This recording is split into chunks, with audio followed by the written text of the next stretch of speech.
Buwan ng Disyembre. Malamig ang simoy ng hangin sa bayan ng San Mateo. Sa isang tahimik na kalsada, matatagpuan ang bahay ni Mang Ernesto, isang retiradong guro na kilala sa kanilang barangay bilang magalang, palabiro at mapagmahal sa mga apo. Sa edad na apwantipan bagamat hindi na kasing liksi ng dati, ay masigasig pa rin sa mga gawaing bahay. Mahilig magtanim ng gulay sa likod bahay at regular na naglalakad tuwing umaga. Ngunit isang Lunes ng umaga, may hindi inaasahang pangyayari. Tumawag si Aling Merly, ang asawa ni Mang Ernesto. Sa kapitbahay nilang si Mang Delfin, umiiyak ito at nanginginig ang boses. Hindi na raw nagising si Ernesto mula sa pagkakatulog. Tahimik itong pumanaw sa kanyang higaan.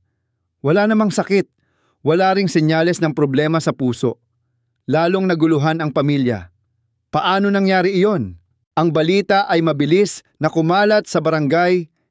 Isang matandang malusog, aktibo, masayahin. Paano siya biglang mawawala ng ganoon na lang? Maraming haka-haka ang lumitaw. May nagsabing baka stroke. Ang iba naman ay inatake sa puso. Ngunit nang lumabas ang resulta ng pagsusuri mula sa health center, ang dahilan ng pagkamatay ay hindi dahil sa karaniwang iniisip ng marami.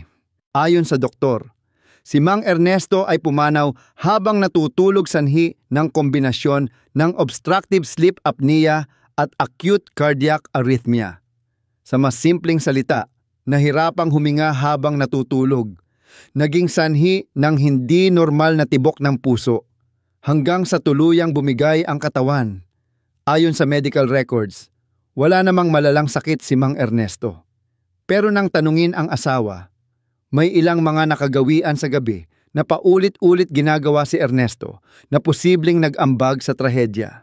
Habang nakaupo si Aling Merly sa harapan ng kabaong ng kanyang asawa, tahimik na lumuluha. Ibinahagi niya sa mga kamag-anak at mga kapitbahay ang mga bagay na minsan niyang binaliwala, mga simpleng ugali sa gabi ni Mang Ernesto na sa kalaunan ay naging dahilan ng tuluyang pagkawala nito. At dito nagsimula ang kwento. Kwento ng 5 nakamamatay na bedtime habits na dapat iwasan lalo na kapag ikaw ay lampas na sa 60. Ang una sa mga ito ay ang pagkain ng mabigat bago matulog. Ayon kay Aling Merly, si Ernesto ay palaging kumakain ng hapunan bandang 9:00 ng gabi. Madalas pa'y hindi ito basta kanin at ulam kundi karne, pritong pagkain, at kung minsan pa'y chicharon o adobo. Gusto raw nitong mabusog bago matulog para raw mahimbing ang tulog. Ngunit lingid sa kaalaman ni Ernesto, ang ganitong gawi ay unti-unting nagpapahirap sa katawan niya lalo na sa gabi. Sabi ng doktor, kapag tayo ay kumakain ng mabigat bago matulog, lalo na ng pagkaing mataas sa taba at asin, pinapahirapan natin ang ating sistema ng pagtunaw. Sa halip na magpahinga ang katawan sa gabi, patuloy itong nagtatrabaho, nagpoproseso ng pagkain, pinipilit i-regulate ang presyon ng dugo, at pinapataas ang risk ng acid reflux, hypertension at abnormal na tibok ng puso. Hindi ito halatang masama sa unang tingin. Sino ba naman ang mag-aakala na ang simpleng pagkain ng lechon, kawali o tapsilog bago matulog ay maaaring humantong sa pagputol ng hininga sa kalagitnaan ng gabi? Isa pa sa epekto ng ganitong gawi ay ang pagtaas ng blood sugar bago matulog.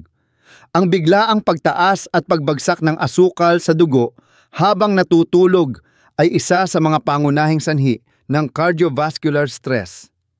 Ang katawan ni Mang Ernesto, kahit tila malusog, ay hindi na kasing bilis mag-regulate ng sugar tulad noong kabataan niya.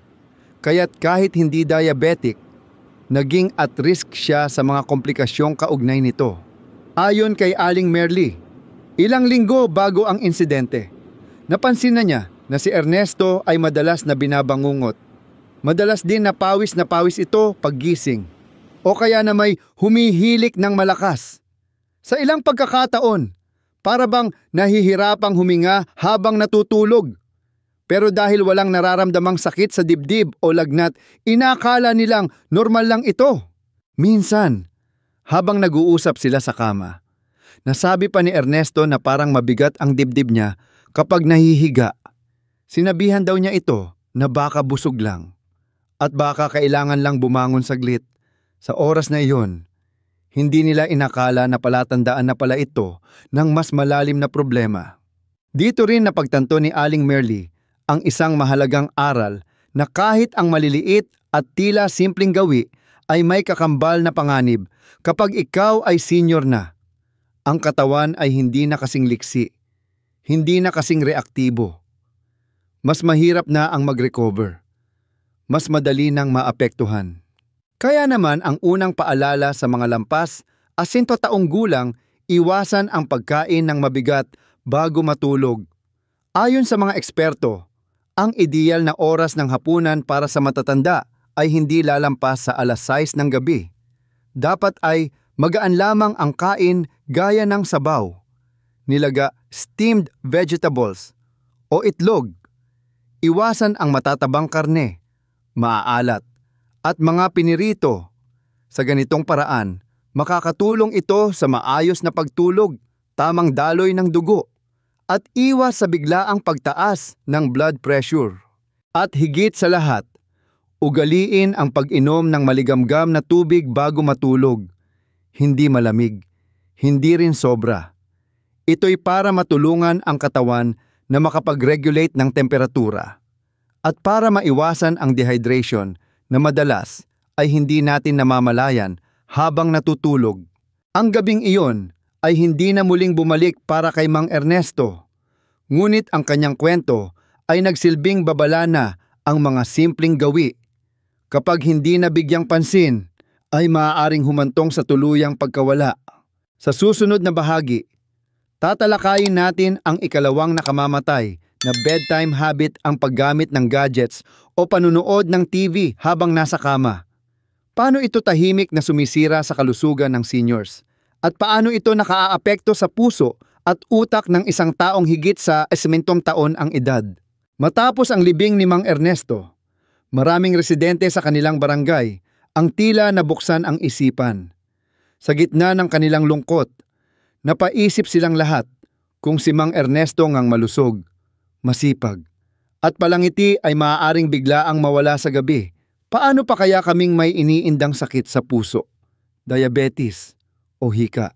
Isa sa mga malapit na kaibigan ni Mang Ernesto ay si Mang Lando, Maanyos, dating driver ng jeep. Sa gabi ng burol, lumapit ito kay Aling Merly. Mahinang tinig, nanginginig ang boses. Ngunit may malinaw na pag-aalala sa kanyang muka. Merly, yung sinabi mo noon, yung panonood ng TV ni Ernesto habang nakahiga.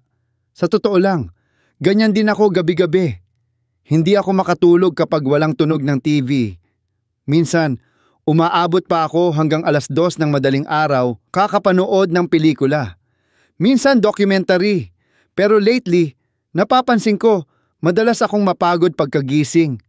Pakiramdam ko, parang hindi talaga ako nakapagpahinga. Dito muling nabuksan ang usapan tungkol sa ikalawang nakamamatay na bedtime habit para sa mga seniors, ang paggamit ng gadgets at panunood ng TV habang nasa kama. Ayon kay Dr.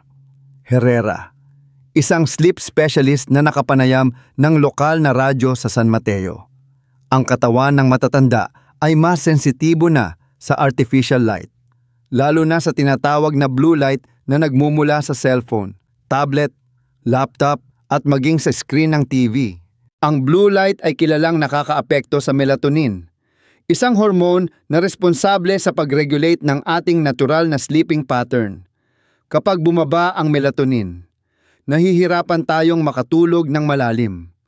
At sa mga matatanda, kung saan ang produksyon ng melatonin ay natural nang bumababa dahil sa edad, mas lalong naapektuhan ang kalidad ng tulog.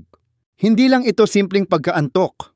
Ayon sa mga pag-aaral, ang matagal at paulit-ulit na exposure sa gadgets tuwing gabi ay may kaugnayan sa pagtaas ng blood pressure habang natutulog, pagbilis ng tibok ng puso kahit sa pahinga, pagtaas ng stress hormone cortisol, pagtaas ng risk ng stroke at sudden cardiac arrest. Muling naalala ni Aling Merly na halos gabi-gabi ay nakabukas ang TV sa kwarto nila. Madalas na nanonood si Ernesto ng mga classic Filipino movies o kaya'y news replay.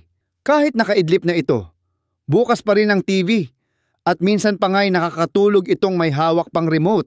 Noong una, inakala niyang harmless lang ito, isang ugali na nagbibigay aliw. Ngunit nang ibinahagi ng doktor na maaaring ito rin ang naging ugat kung bakit hindi ganap na nakakapagpahinga ang puso't utak ni Ernesto sa gabi. Doon na niya naisip baka ito rin ang nagsimulang magpahina sa kanyang resistensya. Bukod pa sa epekto sa hormones, ang paggamit ng gadget at panonood ng TV bago matulog ay may kaugnayan din sa tinatawag na fragmented sleep o tulog na putol-putol. Madalas magising, mababaw, at hindi sapat. Maraming seniors ang nagsasabing, parang tulog naman ako buong gabi, pero pagkagising ay parang pagod pa rin. Iyan ay senyales ng tulog na walang kalidad. Isang gabi matapos ang burol, kinausap ni Aling Merly si Mang Lando. Nagpasya silang sabay na baguhin ang kanilang bedtime habits. Sa halip na manood ng TV bago matulog, sinubukan nilang magbasa ng maikling kwento, makinig sa instrumental music, o simpleng makipagkwentuhan sa asawa.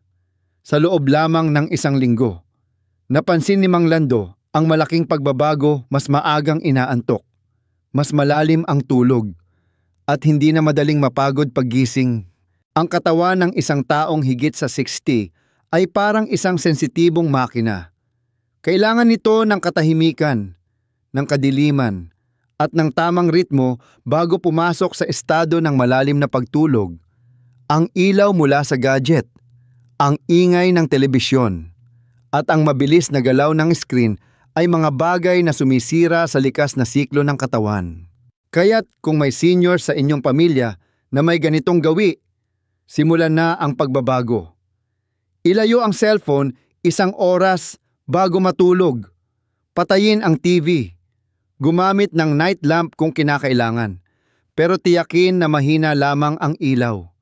At higit sa lahat, bigyan ng tahimik at maaliwalas na paligid ang kwarto dahil doon muling napapanumbalik ang lakas ng katawan. Ang kwento ni Mang Ernesto ay patunay na hindi sapat ang malusog sa araw kung hindi naman mapayapa sa gabi. Ang katawan ay nangangailangan ng panibagong lakas bawat gabi. At ang kalidad ng ating tulog ay direktang konektado sa haba ng ating buhay. Sa susunod na bahagi, tatalakayin naman natin ang ikatlong gawi na tahimik pero delikado sa mga seniors, ang pag-inom ng gamot o supplements nang walang gabay ng doktor bago matulog. Isa itong karaniwang gawi ng maraming matatanda na maaaring magdulot ng masamang kombinasyon sa katawan at posibleng ikapahamak. Hindi pa man lumilipas ang 1 linggo mula nang mailibing si Mang Ernesto, ay naging malawak na ang pag-uusap sa barangay tungkol sa kalusugan ng mga seniors. Mula sa pagiging tahimik na issue ng pagtulog, ito'y naging sentrong paksa sa mga umpukan. Lalo na nang ibunyag ni Aling Merly sa isang pulong ng senior citizens na si Ernesto ay may isa pang gawi gabi-gabi, ang pag-inom ng iba't ibang over-the-counter na gamot at food supplements bago matulog, kahit hindi ito nireseta ng doktor. Ito ang ikatlong mapanganib na bedtime habit na dapat iwasan ng mga seniors, ang pag-inom ng gamot o supplements nang walang wastong gabay ng propesyonal sa kalusugan. Ayon sa salaysay ni Aling Merly, mahilig si Ernesto sa pagbili ng gamot at supplements na naririnig niya mula sa radyo o napapanood sa telebisyon. Minsan daw ay umiinom ito ng pampatulog na herbal capsule. May pagkakataon ding nagsabay ito ng multivitamin at gamot para sa mild na pananakit ng katawan. Lahat ito ay ginagawa niya bago matulog. Sa paniwalang makakatulong ito para maging mahimbing ang kanyang tulog at masigla ang katawan kinabukasan. Ngunit hindi alam ni Mang Ernesto na ang ganitong kombinasyon ng mga inumin ay hindi lamang walang gabay ng doktor, kundi potensyal ding mapanganib. Lalo na sa mga seniors na may mas mabagal na metabolism, mahina na ang liver at kidney function, at mas sensitibo sa epekto ng mga kemikal sa katawan. Sa panayam ni Dr. Herrera sa Local Health Forum, Tinalakay niya ang tinatawag na polypharmacy o ang pag-inom ng maraming gamot at supplements ng sabay-sabay na walang konkretong medical supervision. Isa ito sa pangunahing dahilan ng paglala ng mga hindi inaasahang side effect sa katawan ng matatanda. Halimbawa, ang pagsasabay ng magnesium supplements at pampatulog ay maaaring magdulot ng sobrang pagbagal ng nervous system na maaaring humantong sa mababang heart rate at huli na ang lahat bago pa ito mapansin. Ang gamot sa pananakit tulad ng mga NSAIDs non-steroidal anti-inflammatory drugs kapag isinabay sa multivitamins na may mataas na iron content ay maaaring makairita sa tiyan, magdulot ng internal bleeding o pagtaas ng blood pressure. Ang natural na gamot gaya ng valerian, melatonin o lagundi na walang tamang dosage ay maaaring makaapekto sa central nervous system at sa tuloy-tuloy na paggamit ay posibleng magdulot ng dependency o adverse reactions. Hindi masamang uminom ng bitamina o gamot, ngunit ang problema ay kapag ginagawa ito sa sarili lang nating desisyon. At lalo na kung gabi ito iniinom bilang pamalit sa maayos na lifestyle. Ang katawan ng seniors ay hindi na kasing bilis sumala ng tama at mali pagdating sa mga substansya. At sa gabi, kung kailan bumabagal ang takbo ng sistema ng katawan, mas nagiging delikado ang epekto ng mga gamot na hindi angkop sa aktwal na pangangailangan. Akala namin, mas mabuti ng sigurista, sambit ni Aling Merly habang hawak ang maliit na kahon kung saan nakalagay ang mga iniinom na kapsula ni Ernesto. Pero ngayon ko lang napagtanto na mas naging pabaya kami sa pag-aakalang ligtas ang lahat ng herbal, basta't hindi synthetic. Ang isa pang problema ay ang hindi pagbibigay pansin sa expiration date o proper storage ng mga gamot. Ilan sa mga gamot ni Ernesto ay natagpuang may tatakpa ng ibang buwan at taon. Halatang hindi na bago. Maaaring ito rin ang nagpalala sa epekto ng kanyang iniinom. Dahil dito, nagsimula ang isang inisyatibo sa barangay sa tulong ni Nurse Annalyn ng local health center. Sinimulan ang monthly medication check-up para sa seniors dito. Dala ng mga senior citizens ang lahat ng iniinom nilang gamot at supplements at isa-isang tinatalakay kung alin ang kailangang itigil, ituloy, o palitan. Sa unang buwan pa lamang, mahigit 40 seniors ang natuklasang may hindi kanais-nais na kombinasyon ng iniinom gabi-gabi. Isa na rito si Mang Iking, 72 anyos, na umiinom ng 3 klaseng supplement tuwing gabi, sabay pa sa maintenance niyang gamot sa high blood. Nang ipasuri ito, napag-alaman na ang isa sa mga supplement niya ay nagpapalabnaw ng dugo, bagay na delikado kung isasabay sa iniinom niyang aspirin. Lahat ng ito ay nag-ugat sa isang simpleng tanong, bakit nating ginagawa ang mga ito sa gabi? Sagot ng marami, para raw mapanatag ang katawan bago matulog. Ngunit sa katotohanan, hindi gamot ang kailangan ng katawan para makatulog ng mahimbing kundi balanseng lifestyle, tamang pagkain, katahimikan ng isip at wastong gabay mula sa mga eksperto. Ipinakita sa pagpanaw ni Mang Ernesto na kahit wala kang matinding karamdaman, ang katawan ay maaaring bumigay kung araw-araw itong binibigatan ng maling gawi. At sa kanyang kwento, isang simpleng kapsula lang sana ang ininom niya noong gabing iyon. Ngunit kung sabay ito sa iba pang gamot, kung walang gabay, kung walang pahinga ang atay at puso, isang gabing tahimik ay maaaring maging gabing walang paggising. Kaya't ang paalala para sa mga senior na lampas 60 bago uminom ng anumang bagay sa gabi, siguraduhin ito ay naaprubahan ng inyong doktor. Huwag magtiwala agad sa mga patalastas. Huwag bumili ng gamot dahil lang sa sinabi ng kaibigan. Ang katawang lampas 60 ay marupok na. At isang maling kapsula lang ay maaaring maging huling gabi mo. Sa bahagi 4 tatalakayin natin ang ika-4 at ika-5 gawi na delikado para sa mga seniors, ang hindi pag-ihi bago matulog, at ang pagkakaroon ng matagal na emotional stress bago matulog, 2 simpleng gawi na tila walang epekto. Ngunit ayon sa mga eksperto ay may direktang koneksyon sa pag-atake sa gabi. Pagkalipas ng halos 1 buwan mula nang ilibing si Mang Ernesto, tila unti-unti nang natututo ang mga tao sa kanilang barangay. Mula sa dating maluwag at kampanteng pagtrato sa kalusugan tuwing gabi, naging mas maingat at mapanuri na ang maraming seniors. Maging si Mang Lando, na dati hindi makatulog ng walang bukas na TV, ay natutong patayin ang ilaw sa oras na 9:00, uminom ng maligamgam na tubig at magdasal bago mahiga. Ngunit may 2 bagay pa na tila hindi masyadong binibigyang pansin ng marami, 2 simpleng gawi na karaniwan nating isinasantabi. Ngunit ayon sa mga eksperto, may malaking epekto sa katawan ng seniors.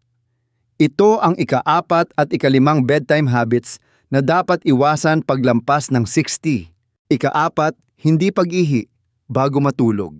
Maraming matatanda ang iniisip na kaya pa nila tiisin ang pag-ihi sa gabi, lalo na kung malamig o tamad ng bumangon. Minsan, sinasadyang hindi na uminom ng tubig para raw hindi na maabala sa gabi. Ngunit ang ganitong gawi ay mapanganib.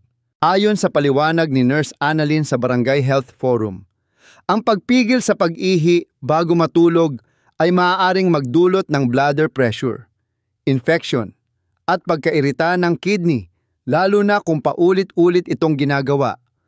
Kapag naiipon ang ihi sa pantog ng matagal, lalo na sa gabi kung kailan mabagal ang daloy ng dugo, mas tumataas ang tsansa ng urinary tract infection, bladder inflammation, at sa ilang kaso ay acute kidney stress. Ngunit bukod sa epekto sa bato, may connection din ito sa cardiovascular system. Kapag ang isang senior ay nakakaramdam ng pressure sa pantog habang natutulog, nagigising ang katawan sa paraang hindi natural. Maaaring magising ng biglaan ang puso, mag-trigger ng arrhythmia, at sa mga may problema sa blood pressure, pwedeng magdulot ng sudden spike o pagbaba ng presyon na posibleng mauwi sa stroke. Ganito ang naranasan ni Aling Flora, 60 anyos, kapitbahay ni na Ernesto. Isang gabi, hindi siya bumangon kahit gustong umihi. Inakala niyang kaya pa hanggang umaga. Pero bandang 3:00, nagising siyang nahihilo. Malamig ang pawis at sobrang bilis ng tibok ng puso. Mabuti na lang at naagapan ito ng anak niyang nurse. Ayon sa ECG result, nagkaroon siya ng nocturnal hypertensive event o abnormal na pagtaas ng presyon habang natutulog. Mula noon, araw-araw na niyang pinaaalalahanan ang kanyang sarili, umiihi bago matulog. Huwag tamarin, huwag ipagwalang bahala ang tawag ng katawan. Kaya't para sa lahat ng seniors gawing bahagi ng gabi, ang pag-ihi bago mahiga. I-adjust ang oras ng pag-inom ng tubig para hindi maabala sa madaling araw. Ngunit huwag din hayaan ang katawan na ma-dehydrate. Ang balanse ang susi. Ika-5, pagdadala ng stress at matinding emosyon sa pagtulog. Ilang gabi bago pumanaw si Mang Ernesto, may isang gabing hinding-hindi makakalimutan ni Aling Merly. Hindi siya mapakali. Kwento niya, tahimik lang pero ramdam kong may bumabagabag sa kanya. Napansin kong ilang beses siyang bumuntong hininga. Nakaidlip siya, pero maya-maya'y bigla siyang babalikwas. Sinabihan ko siyang kung may iniisip ay ilabas na lang. Pero sabi niya, baka bukas na lang daw. Pagod lang siguro ako. Hindi na dumating ang bukas na yon. Ayon sa mga pag-aaral, ang emotional stress o unresolved anxiety bago matulog ay may direktang epekto sa puso, utak, at nervous system. Para sa mga seniors, lalo na sa mga may existing na kondisyon sa puso, ang stress ay maaaring maging trigger ng sudden heart attack habang natutulog. Hindi na bago ang balita ng mga matatandang namatay sa sama ng loob o inatake sa puso habang natutulog. Ngunit sa likod ng mga kasabihang ito ay ang siyensya. Kapag hindi natin naproseso ang stress bago matulog, nananatiling aktibo ang cortisol at adrenaline sa katawan. Sa gabi kung kailan dapat bumabagal ang sistema, may tensyon sa loob. At kung ito'y paulit-ulit, Dumadagdag ito sa chronic stress load ng katawan. Maraming seniors ang ayaw magsalita tungkol sa kanilang alalahanin. Nahihiya, natatakot makaabala, o di kaya'y iniisip na wala namang makikinig. Ngunit ang katawan ay hindi sinungaling kahit walang salitang binibitawan. Ang tensyon ay bumababad sa loob, tahimik na sumisira sa puso, utak, at katahimikan ng pagtulog. Ito ang dahilan kung bakit ipinaglalaban ngayon ni Aling Merly at ng Barangay Health Team ang kampanya Ihinga Bago Mahiga, isang simpleng paalala na dapat maglaan tayo ng oras sa gabi upang iproseso ang ating emosyon. Maaaring sa pamamagitan ng pagdarasal, pag-uusap sa kapamilya, pagsusulat sa kwaderno, o kahit tahimik na pagmumuni-muni. Ang mahalaga, huwag dalhin sa pagtulog ang bigat ng kalooban. Sa wakas, ang kwento ni Mang Ernesto ay hindi naiiba sa kwento ng libu-libong matatanda sa buong bansa. Tahimik, simpleng pamumuhay, ngunit may mga gawi sa gabi na tila walang saysay ngunit sa katunayan ay may malalim na epekto sa kalusugan. Sa pagpanaw niya, nag-iwan siya ng 5 mahahalagang aral para sa mga seniors. Iwasan ang pagkain ng mabigat bago matulog. Huwag manood ng TV o gumamit ng gadgets habang nakahiga. Uminom lamang ng gamot o supplements kung may payo ng doktor. Umiihi bago matulog upang maiwasan ang bladder pressure. Ipagpag ang stress at sama ng loob bago pumikit. Hindi natin hawak ang buhay. Ngunit may magagawa tayo para ito'y mapahaba. Sa pamamagitan ng tamang disiplina sa gabi, maaring makamit hindi lang ang mahimbing na tulog kundi ang mahaba, masagana, at malusog na buhay. At para kay Mang Ernesto, na sa kanyang katahimikan ay naging boses ng pag-iingat sa iba. Ang kanyang kwento ay hindi pagtatapos, kundi paalala na bawat gabi ay pagkakataong alagaan ang ating sarili. At gisingin ang ating puso sa pag-asang may bagong umaga pa tayong masisilayan.